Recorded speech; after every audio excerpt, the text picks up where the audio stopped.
this video is going to be different than any other video I've posted on this channel thus far. This video is going to be about photography. This has been pretty highly requested by several different people on YouTube, and even outside of YouTube, people have asked me to make videos about this, which I have to say is hugely flattering that anyone would like my work enough that they would want to know about it, that they would want to know what I shoot with, how I do it. So I find that hugely flattering. So thank you guys all for wanting to know and for asking. So I've been meaning to get around to it for a while, but I just guess I hadn't felt fully confident in myself to share my knowledge. Not that I don't want to share it, it's just I'm always second guessing myself, and I guess we're all our own worst critic. But I thought I would go ahead and share with you guys some of the basics and mainly what I shoot with, because that's the #1 question that I get asked all the time. So if you want to know all of that good stuff, if you want to know my camera equipment, my camera, my lenses, and all of that, then just keep watching. So before I get any further into the video, just a few disclaimers. If you hear kids or background noise, that's the kids playing. I can't guarantee you that you won't hear them at some point throughout this video. Hopefully they'll be good, hopefully they'll be quiet and I can get through it, but there's no guarantee. Secondly, anything that I mention in this video is just my own personal opinion, what works for me, what I like. By no means am I saying that you have to use this or you should go out and buy it or yada yada. So I just want to throw that out there. And thirdly, I am a professional photographer, but by no means am I the best or claim to be the best or claim to know it all. So I just don't want to come across as that or anything. This is just, like I said, my personal experience, what I know, and I'm going to share it with you. So let's just go ahead and get right into it. So the first question that I get asked constantly is, what kind of camera body do I shoot with? Most people just ask what kind of camera I shoot with. So that would be a Nikon D750, which is a pretty pricey camera. There have been other cameras that have come out since. The D810 and the D850 are out, or the D810 was out when I got mine, but the 850 has come out since. So that's the newer kind of model that I think probably most people are going and buying. But I still think that the 750 is pretty popular. It was very popular when I purchased it. In fact, I had to go to several different camera stores to even get my hands on it. And it was the last one when I did finally find one. So it's a very popular camera if you shoot with Nikon. Of course, you know, if you shoot with Canon, you have many other options too, like the Mark III and all of that. And I'm not really well versed, I guess, in the Canon world. I do know some of it, but that's not really my area of expertise. So when it comes down to it, people often ask me what do I think is better. I mean, obviously I shoot with the Nikon, so I guess my answer would be Nikon, but honestly, if either one of the cameras were better, then they would have already put the other one out of business, if you know what I'm saying. If Nikon was better, it would have put Canon out of business. If Canon was better, so really it just comes down to personal preference. I think you should go into a camera store and hold both cameras, see what feels better in your hands. I've heard that Canon is a little bit more user-friendly and Nikon can be a little bit more difficult. Again, I cannot tell you this because I've never personally used a Canon. So again, that's something that you would probably need to talk to someone else about. But I can tell you that I love my Nikon. The whole reason that I got started using a Nikon was years ago when my dad bought my first DSLR. It was a Nikon D3000. I don't even believe they make the D3000 anymore. I believe there's some variation of that out. It's like a 3500, I think, is the newer model of that camera. That's a great starting camera. I wouldn't say that that's something that you want to use when you start getting up and charging people and running a business, but it's definitely something that you can start using just to kind of get the feel of it and kind of learn your way around the camera settings. When I went from my D3000 to the D750, that was a pretty big jump, but which is okay. I think that you can certainly do that. I did.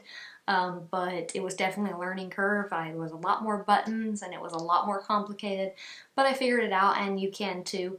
I wouldn't suggest going out and buying the most expensive camera, especially if you don't know if it's something that you really seriously like and want to do. Like, it can be very expensive. So start off with something a little bit more reasonably priced. That's what I did. And then work your way up, unless you just have the money and want to do it. But that's what I have, and that's what I still shoot with today. I just have one camera body. I would like to eventually get two. When I first started, I thought, I didn't see why I would need a second one, but now I could definitely see where a second camera body would come in handy. So that's something I'm definitely working towards. Now, as far as lenses or glass goes, that's probably going to be your second investment once you buy a camera body. When I bought my camera body, it came with a lens. I didn't use that lens. It was a zoom. I don't typically shoot with zooms. I prefer prime lenses. Prime lenses meaning that it's one focal length, obviously, instead of a zoom, which is more than one focal length. So I'm going to talk to you guys about the two that I shoot with and that are my favorite. Most all photographers will tell you that it's good to have a good camera body, but it's even better to have better or good glass.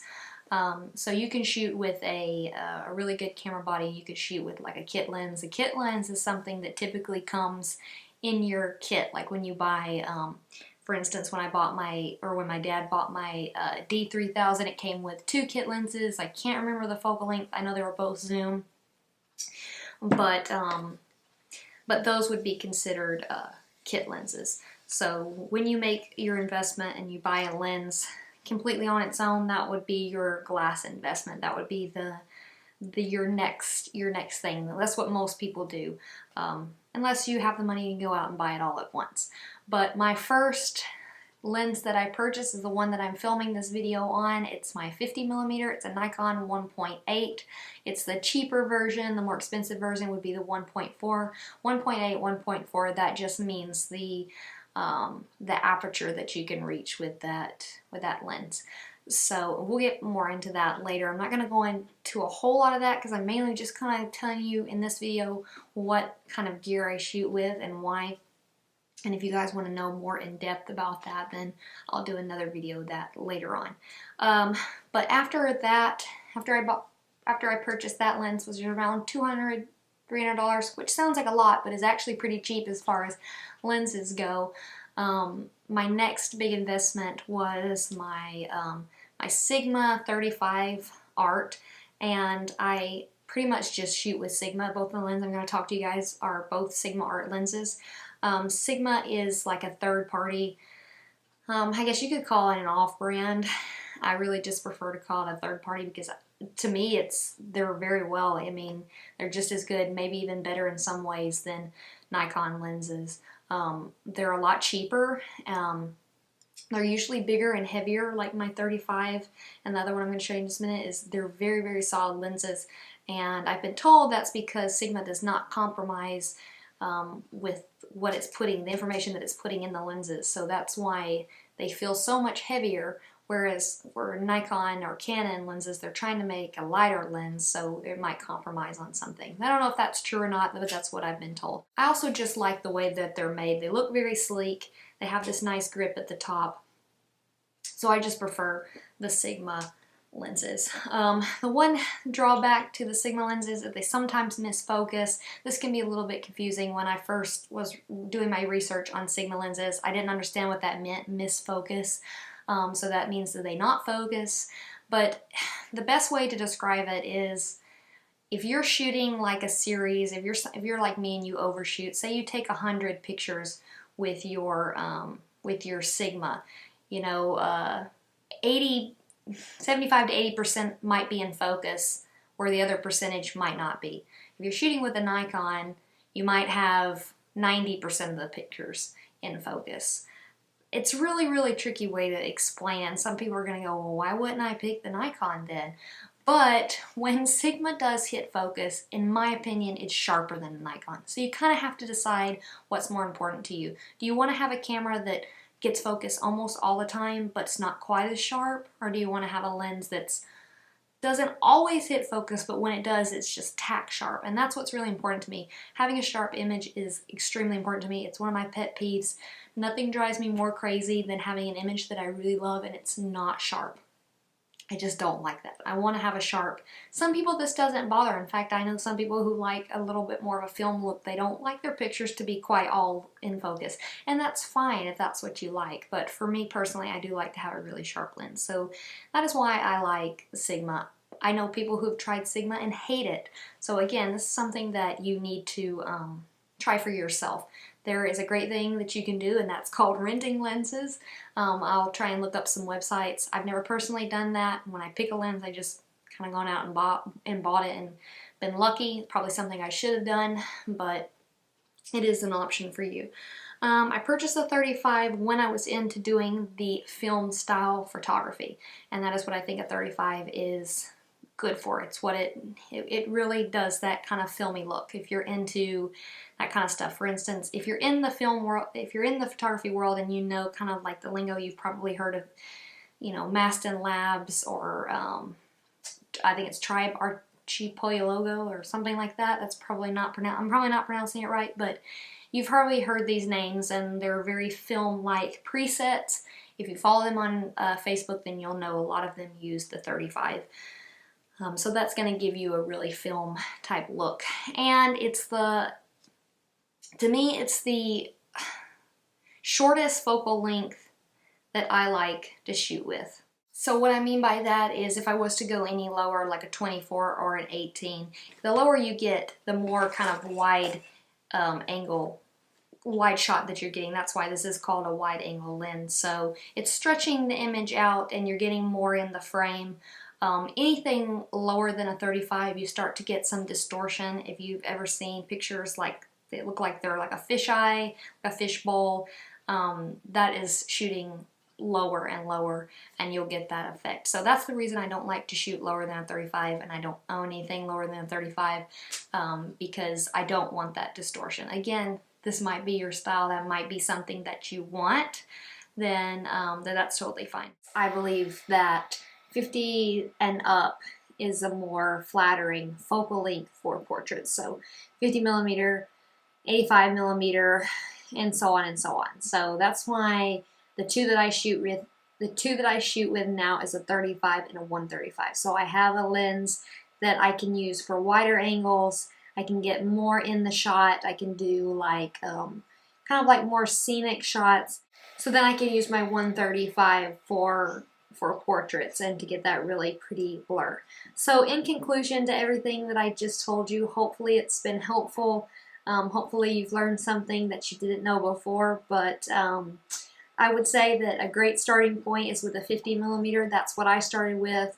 They're usually not too heavy. They're a nice distance. You don't have to be too close or too far away.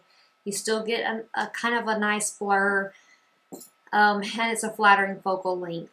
Or you could start with an 85, a little bit more, I think, of a learning curve as far as it's probably going to be a bit heavier. You've got to be a little bit more further away than with the 50, but either one of those I think is a great starter lens. If you're wanting something a little bit more artistic, you can definitely go, and by artistic I mean something with a little bit more of that serious separation from your subject in the background.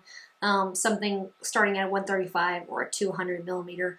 You could even get, if you're interested in a zoom lens, like I mentioned before earlier in the video, I don't really shoot with zoom lenses, but you could get something like a 70-200. That's a very popular lens. I don't think Sigma might have that, but I don't think it's an art lens.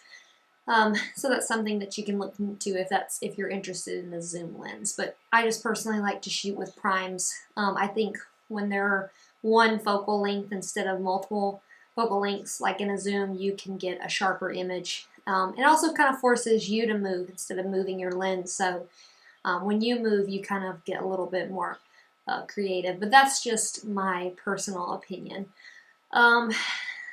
Yeah, so, and then if you wanted a 35, that's also a great lens if you're interested in doing like I mentioned, if you're wanting to do more of like a filmy type look. But like it really just comes down to what you're interested in. If you have the money, you can buy all of them.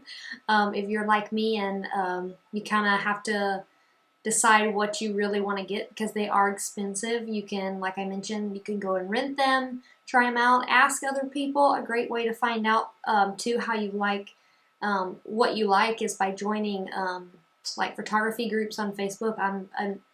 I have joined several of them, and you can see other people's work. Usually, people will list the type of lens that they're using or the focal length that they've shot at, and you can kind of get an idea of what that looks like and if you like it or not. So I think we're probably just gonna wrap the video up here because I could just talk and talk forever and I don't want to make this too terribly long.